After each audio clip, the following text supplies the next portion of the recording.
soy del pueblo que tiene memoria. La libertad me la da la información. Todos los días se escribe una historia. Por eso al mediodía yo escucho La Cuestión. Oh, lo, lo, lo, lo, lo. Oh, lo, yo escucho La Cuestión. Oh, lo, lo, lo, lo, lo, lo. Oh, lo, yo escucho La Cuestión. Recibimos en La Cuestión a Germania Montaz, economista, especialista en temas tributarios. Muy buenas tardes, Germania. Buenas tardes, gracias por la invitación. Bueno, yo creo que Germania, nuestra invitada es una de las personas que más sabe de impuestos en este país, porque fue subdirectora de DGI y directora en funciones durante mucho tiempo. El tema que nos ocupa hoy es esa decisión que parece haber tomado el gobierno de gravar la clase media, porque las compras por internet obviamente no afectan a los pobres, afectan a la clase media. ¿Qué tan importante sería desde el punto de vista del volumen de los impuestos que se pueden recaudar por ahí, dar ese paso? Porque la verdad es que popular no es. Bueno, vamos a ver. En términos recaudatorios no está claro que vaya a ser en principio algo importante. De hecho, todos los países que han comenzado a hacerlo, que de hecho han sido prácticamente todos, yendo a Latinoamérica, Argentina, Uruguay, Costa Rica, México, Colombia, casi todos tienen legislaciones para gravar los servicios digitales, pero ninguno ha tenido un primer, segundo año valores muy importantes, porque este tipo de medidas, pues no es que tampoco son muy sencillas de implementar, ni tienen muchos mecanismos de fiscalizar. De hecho, el gobierno eligió la peor ruta, que es la de mayor dificultad recaudatoria, que es que voluntariamente empresas no residentes y para los cuales nosotros somos literalmente irrelevantes como tamaño de mercado, decidan complacer al Estado dominicano, que por un decreto los manda a pagar un impuesto.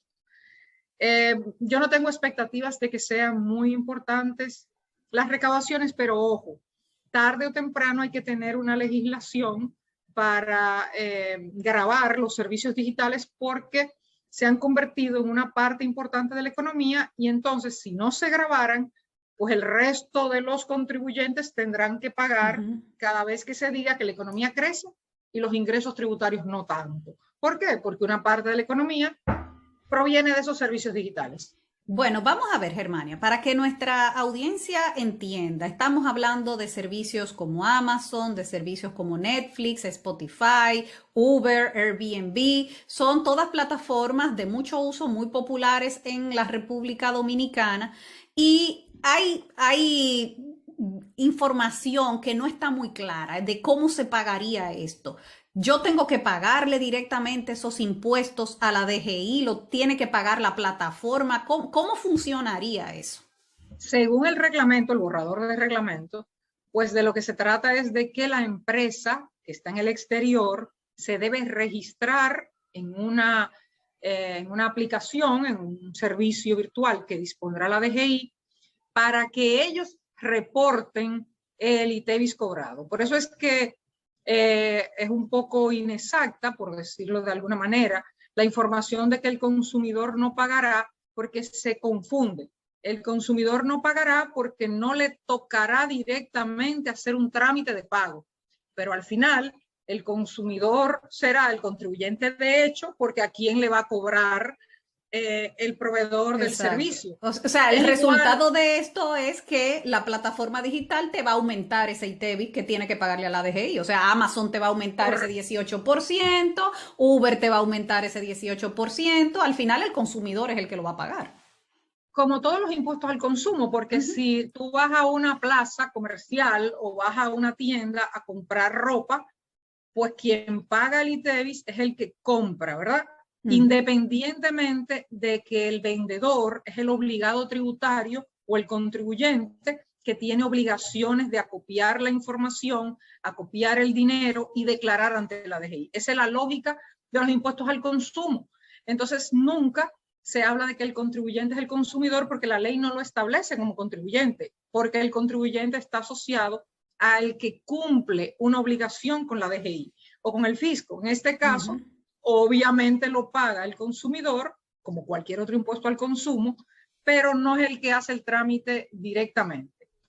Quizás la confusión, o vamos a decirle la aclaración de la DGI, que confunde un poco más a la gente, porque la gente no queda claro que al final lo va a tener que pagar, es porque la mayoría de los países no ha elegido esa ruta. La ruta que ha elegido la mayoría de los países es tomarlo del pago que se hace en casi todos los casos con medios electrónicos de pago y dejar, digamos, tomar la tajada del impuesto de ahí y dejarlo de registrarse voluntariamente, etcétera, etcétera, a una segunda opción. Porque obviamente la otra es muchísimo más fácil de recaudar y se pueden incluso predecir mejor las recaudaciones. Tú lo dices entonces vía la tarjeta de crédito. ¿Cómo se hace eso? Sí, cualquier mecanismo que implique una interacción con la banca, ¿verdad? Eso es lo que han usado el resto de los países, y el recaudo que reportan casi siempre es así, porque es más fácil eso, que es alguien que está aquí, que interactuar con esas multinacionales que no residen ni tienen interés de residir en República Dominicana. ¿Y a qué le atribuyes tú que aquí se esté planteando un modelo que no es el que ha utilizado la mayoría de los países, sobre todo por el hecho de que, como tú acabas de decir, es mucho más fácil hacerlo por la vía de pago? ¿A qué tú lo atribuyes? No tienes que saberlo, pero ¿qué piensas tú que pasó ahí? Supongo que pensaron que iba a ser menos ruido, porque es más ruidoso, obviamente, que tú pagues Spotify o pagues Netflix y te salga un cargo en la tarjeta que tú crees que no era parte del valor generado, ¿verdad? Porque habría que definir cómo se haría. Se adiciona el valor, ellos adicionarían el valor. Por eso es que a mí el reglamento me luce insuficiente.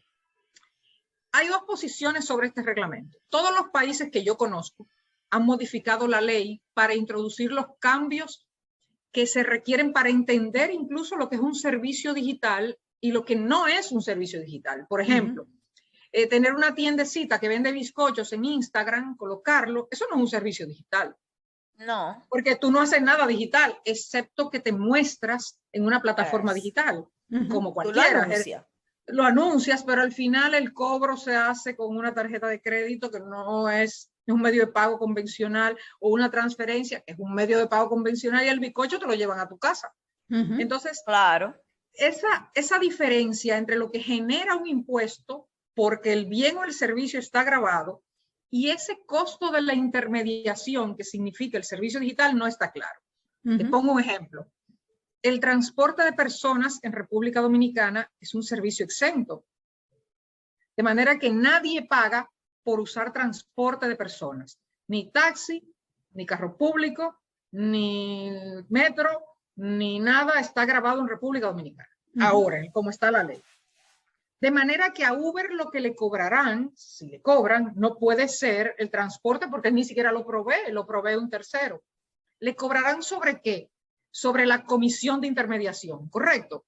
Pero todo eso lo estoy yo presumiendo, ¿verdad? Sí, eso no está claro, eso así no lo ha dicho la DGI, ¿no? Claro, por eso yo digo, fíjate que yo estoy interpretando lo que debería ser, lo que debería quedar claro, que ese servicio es lo que estaría grabado eventualmente, interpretando que como que la ley no dice que los servicios digitales están exentos y detalla lo que sí está exento, pues yo pudiera presumir que a lo que se refiere la DGI, ayudándolos un poco, es a ese servicio de intermediación que genera una comisión en el lenguaje análogo, digamos. Y esa comisión estará grabado. Obviamente, si me graban mi ingreso, mi comisión, yo se la traslado al otro.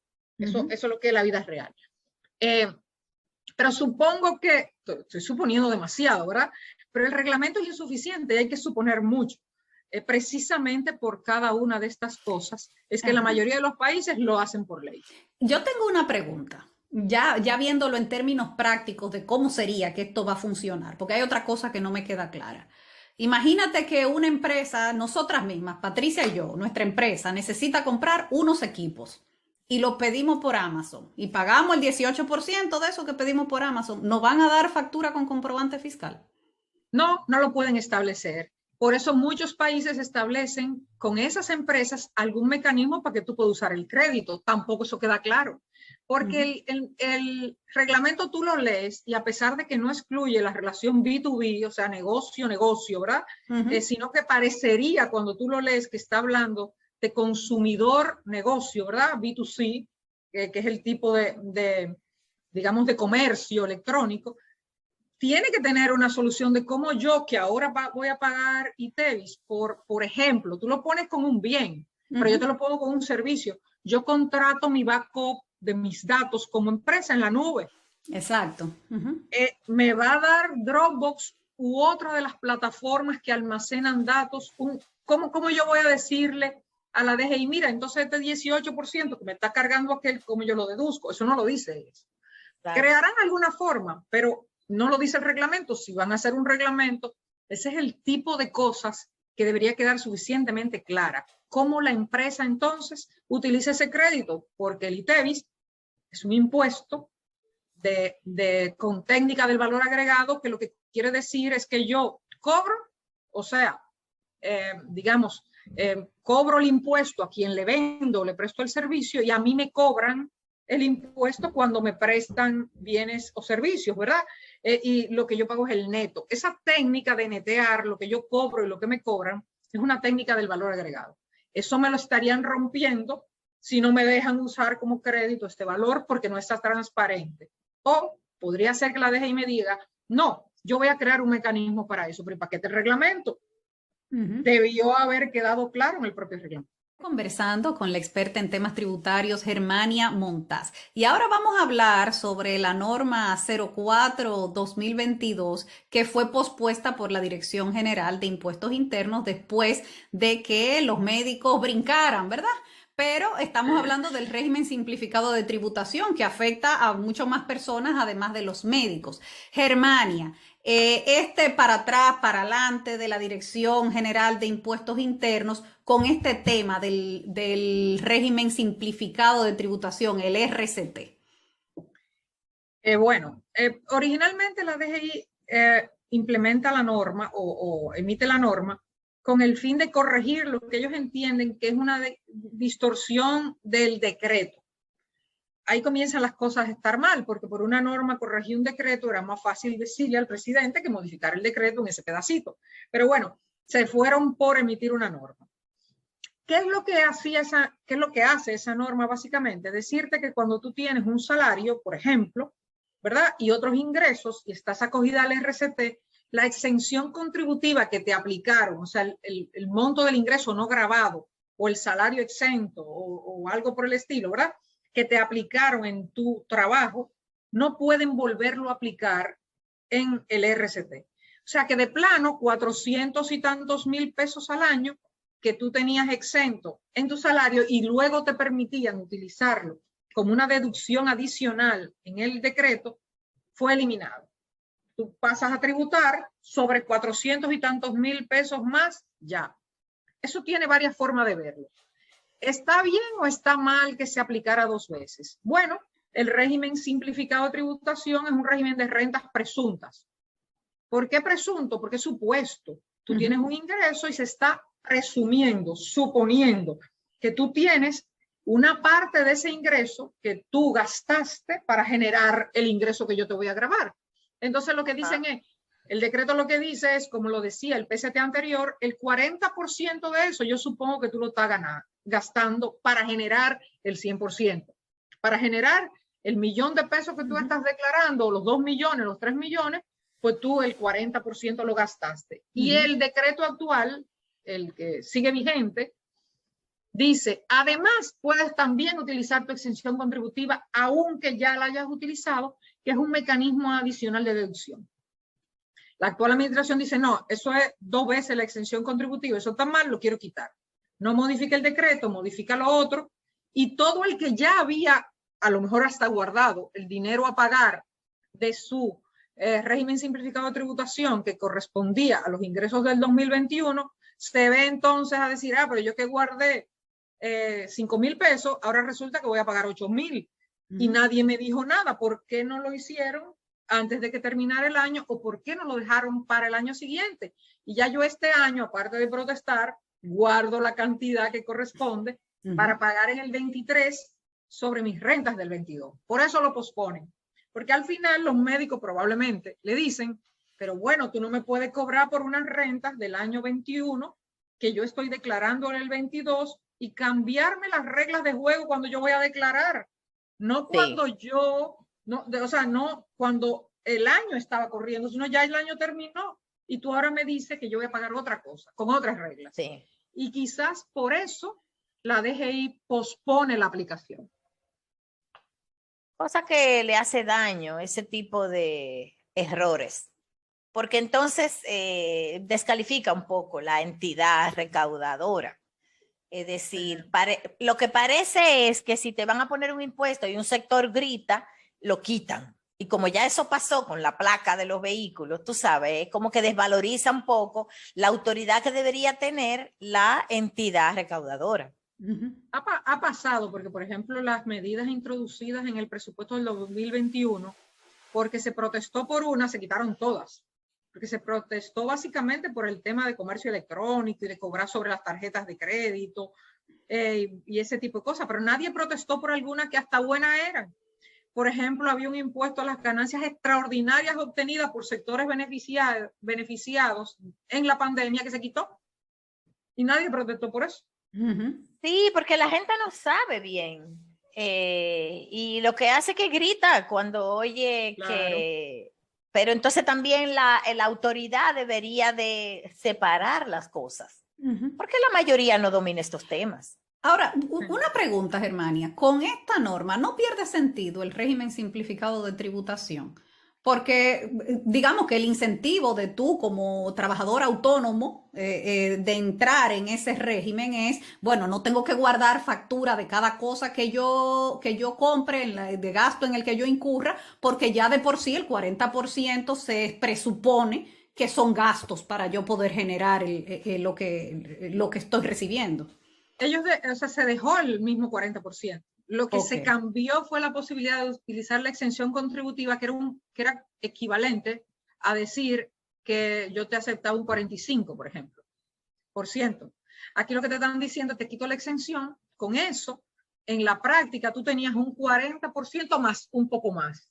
Ahora tienes solo el 40%. Va a ser más caro que como era antes, pero sigue siendo válido el mecanismo como tal. O sea, ¿a ti te parece que tiene sentido la norma? A mí me parece que la norma no debió modificar el reglamento y me parece que si quitaba la exención contributiva valía la pena aumentar el 40% o un poquito más para que el efecto fuera neutral sobre las personas. Lo que pasa es que en la DGI, y ha pasado desde el PCT, que fue digamos, el abuelo de estas normativas, mucha gente entiende que los regímenes simplificados de tributación son para perder dinero. Lo ven como la administración pierde dinero y no lo ven como ese nunca me hubiera ido a pagar a menos que yo no lo metiera preso. Déjame buscar una forma de que él pague sin yo tener que meter precio a todo el mundo y ser un poquito más empático con ese sector e ir acostumbrándolo. Y para eso son los regímenes simplificados, para simplificarle la vida a algunos que no pagaban antes. Sí. Bueno, dime tú, ¿cómo puede la DGI saber cuánto ganó en consulta a un médico que te cobra en efectivo y que decide él su tarifa? O sea, la DGI no tiene forma de saber cuánto él hizo en un día. No tiene forma. No tiene forma y si lo va a hacer recurriendo a mecanismos de la década de los 80, parándole o 90, se usaron en los 90 aquí, parándole una persona al lado, al médico, imagínate cuántas personas tendría que reclutar, anotar, como se hizo en su momento, cuando no existían ni comprobantes fiscales, ni nada de eso, en los 90, finales de los 90, pues implementaron unos famosos puntos fijos en algunos sitios para llevar alguna anotación y generar unos promedios. O así le harán a los médicos para saber. O pedirán a los bancos la información y entonces fomentan un poco que la gente comience otra vez a manejar dinero efectivo. Sí, porque lo que hacen es que te dicen, aquí no cogemos tarjeta. Y ahí el truco es que si es en efectivo, no hay manera de probar que ese dinero ellos lo recibieron. No. Sí. Y así como lo entra, lo gasto en cosas donde me acepten efectivo y pierdo más. Yo siempre he pensado que la ausencia de mecanismos simplificados produce mayor informalidad, independientemente que estoy consciente que generan posiblemente una brecha de evasión o de renuncia al recaudo y algún enanismo fiscal, que es un poco que la gente se vuelve más chiquito de lo que es para quedarse en esos regímenes simplificados, porque la gente tiene vocación a acomodarse a esas brechas, ¿verdad? Pero creo que el efecto es positivo. Muy bien. Bueno, y en fin, que para que la gente pague hay que simplificarle la vida también para pagar, que es bastante complicado el tema de pagar impuestos en República Dominicana para cualquier empresita, por chiquita que sea. Sí. También aquí hacemos empresa por todo. Y eso también es uno de los temas. Si tú te pones a leer la ley de sociedad, una empresa debe tener una cantidad de cumplir una cantidad de cosas, que hace asambleas, que tener contabilidad organizada, y aquí la gente lo hace y no le importa. No lo cumple y tampoco quiere tener contabilidad organizada, pero hace una empresa, porque es como parte de la cultura del dominicano que tener una empresa. Sí, sentirse empresario, pero sí, eso conlleva muchas responsabilidades, así es. No solamente eso, conlleva anticipo también. Tú tienes que pagar por adelantado lo que te vas a ganar, entonces no entiendo bien esa parte, ¿no? Bueno, es que queremos tener empresa. Te agradecemos muchísimo esta conversación con nosotras y los oyentes de La Cuestión. Gracias a ustedes por invitarme. Siempre es un placer conversar con ustedes dos. Yo escucho La Cuestión. Yo escucho La Cuestión.